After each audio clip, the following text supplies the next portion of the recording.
аз рейсо обратно гардонидестанд ва хизмати алтернативӣ нафарҳое ки мехоҳанд анҷом диҳанд совети ма дар шумо. салом тамошобинони канали Somonion TJ.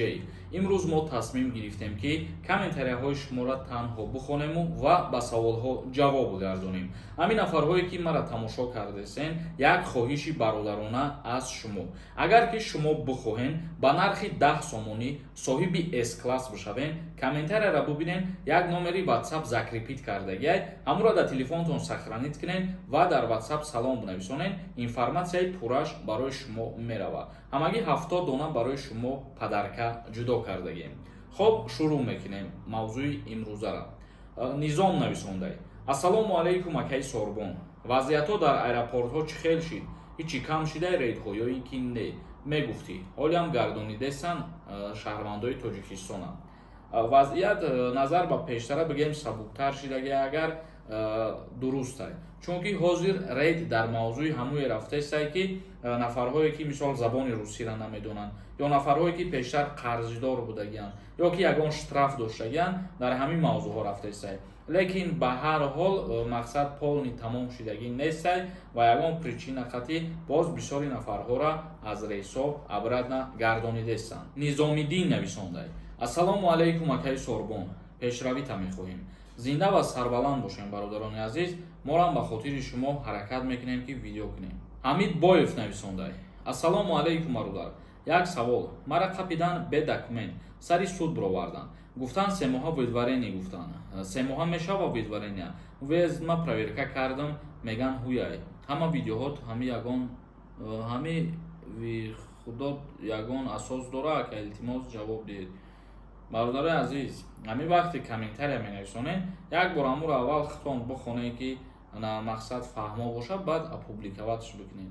дар ҳолате ки видварени кардагиян мисол мегӯянд ки 3 моҳа мешава ё ин ки не, бале видварения аз 3 моҳа то 5 солара дар бар мегирад. як кас нависондай ки кулоб омади хонаи мо биё акай братан. ок, зиндаву сарбаланд бошем бародари азиз. Норматов нависондай: ассалому алайкум акаи Сорбон. дар мавзӯи даъваткунӣ ба хизмат мефаҳмондӣ ва ҳозир мегуфтӣ хизмати пулакӣ вуҷуд дорад ё ин ки не.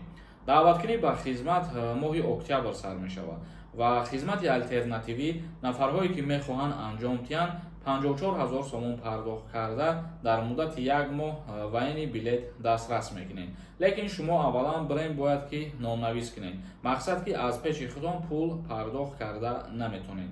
дар ҳаминҷа як нафара қайд мекунем, мегзарем ки границаи Қазоқистон бо нархи арзон мебарад, рақамош дар рӯи экран мебирояд, занг бизанед, қатъӣ суҳбат кунед. назар ба дигар ширкатҳо бениҳоят нархи мошиношон арзонтарай ва аз шаҳри Питерам касе ба Москва омадан бихоҳад, бинависед дар ҳамин номер ё ки занг бизанед. як кас нависондай ки ака чӣ хел связ буром қатъид.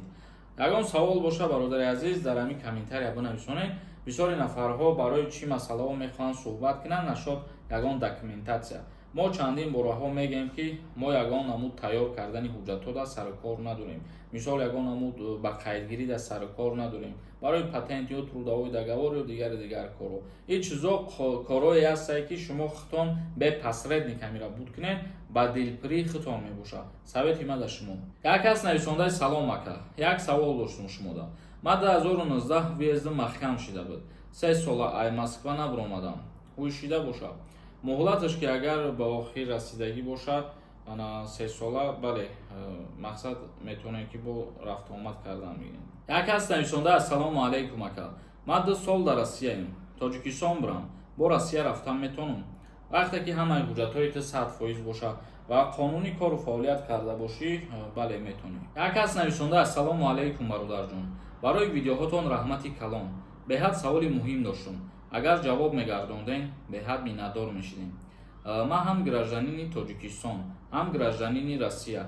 дар Тоҷикистон хондагиам, вайни кафедра, вайни билет дорум. агар Россия бирам, мара бихапанд бурда дар учёти военкомат бимонам. дар Россия мара ба хизмат мебаранд ё ин ки не? шумо агар ки вайни билет дошта бошед, ҳамун вайни билети шумо ба ҳисоб меравад, яъне ки дар Россия аз хизмат озод мебошед. як кас нависондай: салом акаҷон. ман зан ҳастам. загранпаспортна гум кардам.